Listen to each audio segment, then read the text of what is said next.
Probability is always defined as the number of outcomes that constitute our event divided by the total number of outcomes possible. And, for a quick example, if I said there are, 8 shirts in a drawer, 3 are white, and the other 5 are black, and you reach in and you pick one shirt, what's the probability that that shirt is white?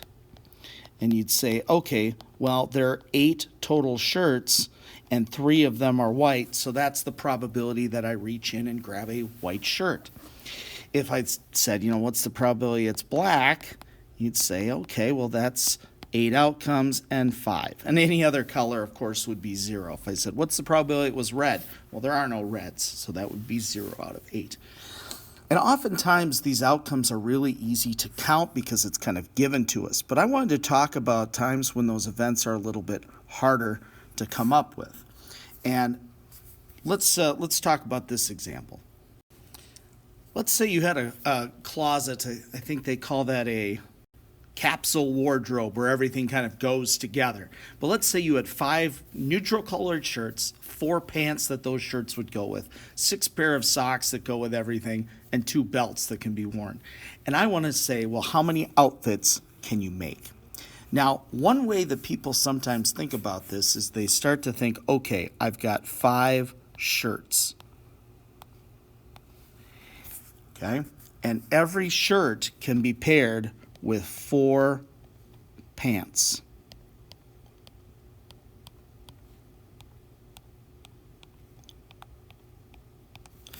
And every one of those pants can be paired with 6. Now you can see this is going to get really cumbersome, okay? But essentially when you get to the end of this with your belts and your socks and everything, you will have the total amount of outfits possible. But what's really happening is that we started with 5, and then each one of those 5 had 4, so we can multiply those 2. We're already at 20 outfits just with the shirts and the pants. And every one of those had 6 socks pairings. So now 5 times 4 is 20, times 6 is 120. And then if we included the belts, we do that, we'd say, okay, that's 240 total outfits. I'm not sure how much the socks and belts really changed this capsule wardrobe, but you get the idea. It's this thing that we can just say, well, we have 5, and each one of those 5 had 4, and now each one of those 20 have 6, and each one of those 120 have 2, so we can simply multiply. And the nice thing about doing this is this helps us get the denominator. So now if I were to say to you, well, what's the probability you got up and picked that shirt, that pants, that one sock, and that belt, you'd say, well, it's 1 out of the 240.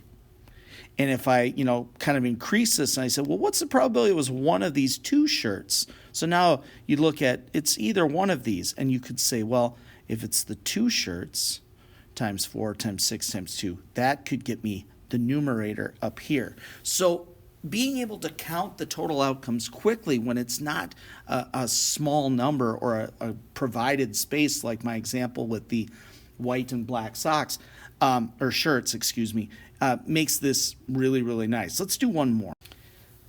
Let's say a catering company offered 3 entrees, 5 sides, 2 salads, 3 desserts, and you're catering a wedding and you've got to pick one for your party. How many different ways could you pick this? Well, again, you'd say, well, I have 3 entrees, and with each one of those I have 5 sides. With each one of those I have 2 salads, and with each one of those I could pick one of 3 desserts. So 3 times 5 is 15. 15 times 2 is 30. 30 times 3, this catering company offers 90 different meals. Now, what would be a little bit more interesting, I think, is let's say that this same company, and we're going to use a little logic here. Let's say the same company said, you know what, you're going to pick one entree, you're going to get the chicken or the steak or whatever, but you're actually going to pick 2 sides. Your guests can have 2 sides. And of course, they're going to pick one salad, the Caesar, or the green, and they're going to pick one dessert or whatever. But they actually, now instead of getting 4 things on their plate, they're going to get 5 things because you can pick 2 sides. Well, let's start with, you still have the 3 entrees, you still have the 2 salads, you still have the 3 desserts. But now, to begin with, you can pick one of the 5 sides. And once you picked it, you said, okay, I'm picking the mashed potatoes. Well, you wouldn't pick 2 helpings of mashed potatoes. So once you pick that, now there are 4 more sides to choose from. Because again, we have 5 things on our plate, but once you picked one side, you're not going to re-pick it. So we have lessened for the second side the number of choices. So now we've got 3, 6. 6 times 3 is 18. 18 times 5 is 90. But now 90 times 4 is 360. So we went from 90 meals to 360 meals just by letting a person pick a second side. But we have to be careful in situations like this. Again, once you picked a side, you basically have lessened the number of choices. Let's talk about that with another example. Let's say we had 5 people, and we said, how many ways can we line them up? Put them in a row. Well, the first person, we have 5 choices to go in that first spot. Now, after we've picked a person, they can't fill 2 spots. So then we have 4. Then we have 3. Then we have 2. And we have 1. If we multiply this is 120. And again, this is different than the previous example because before, like those entrees, we can say, well, we can take that chicken and pair it with anything.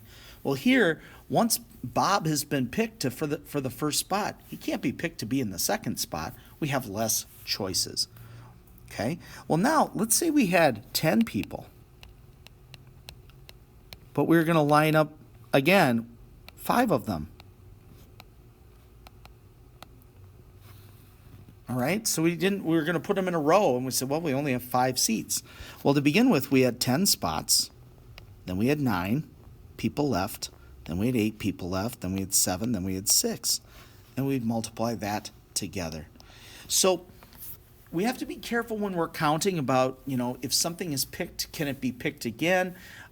My example with the clothes and with the original meal is once we'd picked an entree, we were moving on. We didn't have to worry about picking a second entree, so we just moved on to the next kind of spot.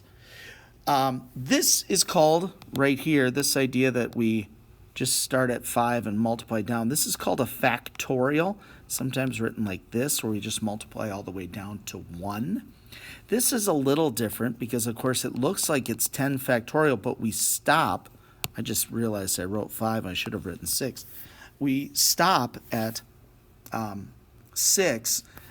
So how we do that is we divide by a 5 factorial. So that way it basically does 10 times 9 times 8 times 7 times 6 times, all the way down to 1, but then it's divided by 5 times 4 times 3 times 2. And so the 5 from then on divide out. I'll talk more about factorial in another video. But this is some ideas of how we can quickly count outcomes to fill in that denominator for our probabilities. If this video helped you, please like and subscribe for more math help.